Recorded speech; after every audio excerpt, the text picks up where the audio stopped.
Assalamualaikum warahmatullahi wabarakatuh. Perkenalkan, saya Afla Zanubiara Hanyantel dengan NIM 3420200010 dari Prodi Teknik Informatika. Di sini saya akan menjelaskan tugas Sistem Informasi Manajemen. Yang pertama, apa itu sistem informasi? Sistem Informasi Manajemen atau yang biasa disingkat dengan SIM berasal dari bahasa Inggris yaitu Management Information System. Pengertian sistem informasi manajemen adalah sistem perencanaan bagian dari pengendalian internal dalam bisnis yang terdiri atas pemanfaatan dokumen, manusia, teknologi, serta prosedur dalam akuntansi manajemen. Umumnya, sistem informasi manajemen digunakan untuk memecahkan atau memberikan solusi atas masalah bisnis seperti biaya produksi, layanan, atau strategi bisnis yang diterapkan. Sistem informasi manajemen berada dengan sistem informasi biasa karena sistem ini digunakan untuk menganalisis sistem informasi lain yang diterapkan pada aktivitas operasional organisasi. Kemudian, yang kedua, jelaskan apa yang dimaksud dengan data informasi, database, sistem informasi, dan data sistem. Yang pertama, data informasi.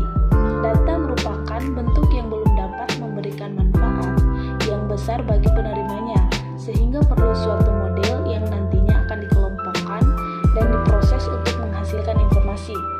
Kemudian informasi adalah hasil dari pengelolaan data dalam bentuk yang lebih berguna dan lebih berarti bagi penerimanya yang menggambarkan suatu kejadian-kejadian sehingga akan berguna untuk pengambilan keputusan. Kemudian B, database. Apa itu database? Pengertian database adalah sekumpulan data yang dikelola berdasarkan ketentuan tertentu yang saling berkaitan sehingga memudahkan dalam pengelolaannya. Dihimpun dari berbagai sumber. Secara sederhana, database atau basis data merupakan sekumpulan data atau informasi yang tersimpan secara sistematis. Database memiliki peran penting dalam perangkat untuk mengumpulkan informasi, data, atau file secara terintegrasi. Kemudian C, sistem informasi. Apa itu sistem informasi? Sistem informasi atau SI adalah kombinasi dari teknologi informasi dan aktivitas orang yang menggunakan teknologi itu untuk mendukung operasi dan manajemen. Dalam arti yang sangat luas, istilah sistem informasi yang sering digunakan merujuk kepada interaksi antara orang, proses algoritmik, data, dan teknologi. Kemudian D, yaitu data sistem. Apa itu data sistem? Pengertian sistem basis data secara umum adalah sistem yang terdiri atas kumpulan tabel data yang saling berhubungan atau dalam sebuah basis data di sebuah sistem komputer dan sekumpulan program atau yang biasa disebut DBMS atau Database Management System yang memungkinkan beberapa pemakaian dan atau program lain untuk mengakses dan memanipulasi tabel-tabel data tersebut basis data revisi kedua. Kemudian yang ketiga, jelaskan apa yang dimaksud dengan input, output, proses pada konsep sistem komputer. Yang pertama, input. Input adalah komponen yang berfungsi memasukkan data atau perintah ke dalam komputer. Contoh input, yang pertama ada keyboard, berfungsi untuk memasukkan data berupa karakter, angka, simbol, atau alphanumerik. Kemudian ada mouse, berfungsi untuk mengarahkan atau menggerakkan kursor atau pointer. Yang kemudian ada scanner, berfungsi untuk menduplikat atau mengcopy teks atau gambar dari kertas atau dan selain sebagainya. Kemudian ada joysticks, berfungsi memberikan masukan berupa kontrol namun biasanya dipakai dalam game. Kemudian ada kamera digital, berfungsi untuk menangkap gambar atau image. Kemudian ada mikrofon, berfungsi untuk menangkap suara atau audio. Dan ada juga talkback dan trackball dan lainnya.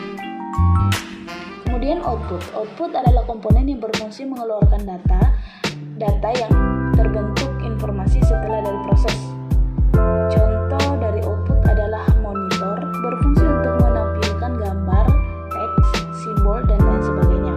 Kemudian ada printer, mencetak dokumen yang telah kita buat. Dan juga ada speaker, fungsinya mengeluarkan suara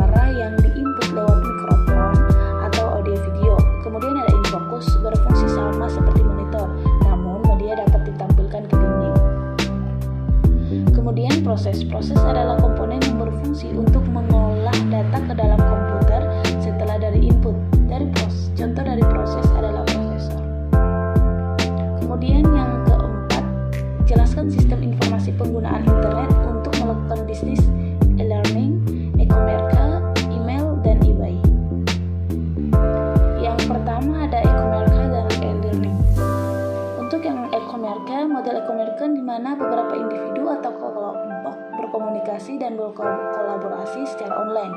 Contohnya melibatkan produsen serta penjual lain untuk memasarkan produknya melalui webnya.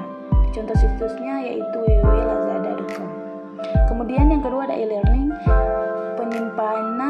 penyampaian informasi secara online untuk tujuan pelatihan dan pendidikan. Contohnya ketika dosen tidak bisa hadir untuk mengajar kepada mahasiswa